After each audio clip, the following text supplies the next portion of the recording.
Salam dan salam sejahtera untuk kita semua. Perkenalkan, nama saya Zesrin dengan nomor MPN 22424047 dari 1 SMMH. Pertama-tama, saya ucapkan terima kasih kepada Ibu Dewi Mutiawati SSMPD yang telah memberikan projek UAS Bahasa Malaysia ini.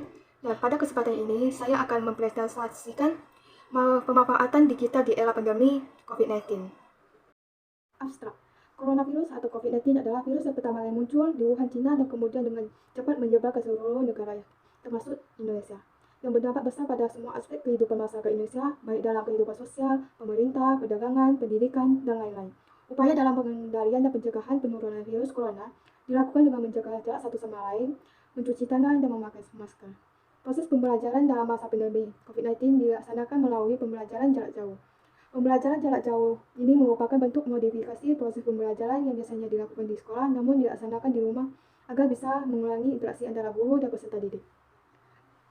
Proses pembelajaran ini bertujuan untuk memberikan pengalaman belajar yang bermakna bagi peserta didik serta difokuskan pada pendidikan dalam menghadapi pandemi COVID-19.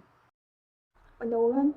Dengan penyebaran virus COVID-19, kehidupan media digital dan teknologi berkembang menjadi alat yang sangat mendukung di era pandemi ini, bahkan menjadi satu-satunya sarana untuk saling berhubungan dalam berbagai aspek kehidupan, terutama dalam dunia pendidikan.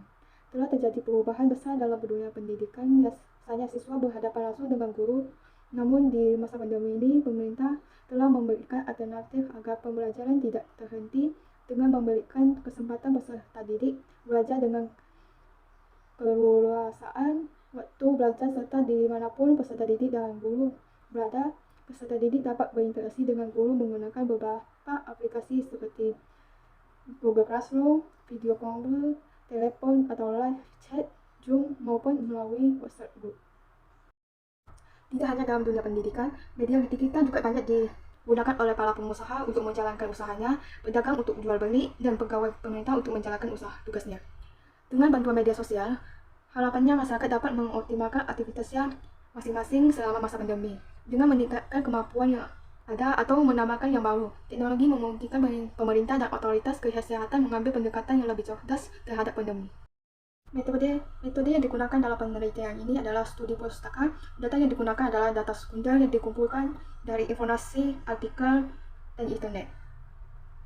Penelitian ini disusun berdasarkan gagasan penulis dengan didukung oleh data sekunder yang dijadikan dasar dalam menentukan pembahasan pemanfaatan digital di era pandemi COVID-19. Pengumpulan data sekunder dilakukan melalui database Google Scholar dengan kriteria yaitu artikel berbahasa Indonesia full text dengan menggunakan kata kunci pemanfaatan digital pandemi COVID-19.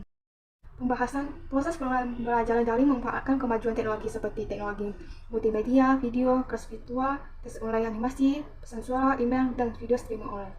Sarana yang menunjang interaksi tersebut dalam pembelajaran daring banyak disediakan oleh media digital dan dengan berbagai kelengkapan yang berbeda sesuai dengan tujuan interaksi yang ingin dicapai.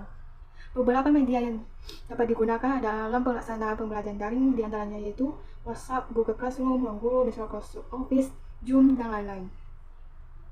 Konsep work from home atau WFH juga menjadi konsep yang sangat viral di masa pandemi, yaitu sebuah konsep di mana karyawan suatu perusahaan dapat mengerjakan pekerjaan mana saja dapat menggunakan beberapa teknologi seperti Zoom, Google Hangout, WhatsApp Group, aplikasi chatting, serta fasilitas video call, dan lain-lain. Tidak hanya di bidang pendidikan, perusahaan teknologi juga sangat berfungsi serta menjamin dalam bidang usaha, namun hal ini tergantung bagaimana sumber daya manusia ini mengolahnya seperti UMKM.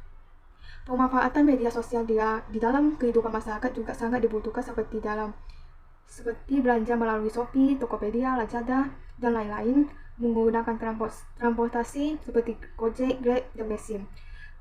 Yang terakhir, pemesanan makanan melalui media digital seperti GoFood, GrabFood, ShopeeFood, dan lain. Kesimpulan, masa pandemi merupakan masa-masa yang sangat sulit untuk kehidupan masyarakat. Segala kegiatan dituntut untuk selalu memakai teknologi mulai dari belajar, bekerja, usaha, dan lain-lain. Seiring berjalannya waktu, ketika rakyat dituntut untuk mampu memfungsikan media sosial seefisien mungkin agar roda kehidupan tetap berjalan, sama hal dengan dunia pendidikan sekarang ini. Dituntut untuk memakai media sosial yang ada, ini adalah salah satu alternatif untuk mengurangi penyebaran COVID-19. Namun tidak selaras hal dengan siswa yang berada di wilayah terpencil yang belum mampu memaksimalkan media sosial dikarenakan keterbatasan jaringan yang ada pada masing-masing wilayah. Sehingga banyak siswa murid yang harus menumpang ke daerah yang mempunyai signal, bahkan parahnya ada anak didik yang tidak belajar karena situasi tersebut. Dari segi bidang baik itu perdagangan ataupun yang lain, media sosial sangat membantu sekali pada zaman sekarang ini. Banyak media yang digunakan untuk menunjang keberhasilan usaha mereka, namun terdapat beberapa kekurangan, yaitu kurangnya keterampilan masyarakat dalam mengefisienkan fungsi media sosial hingga tidak dapat memakai media sosial seefisien mungkin dalam masa pandemi ini.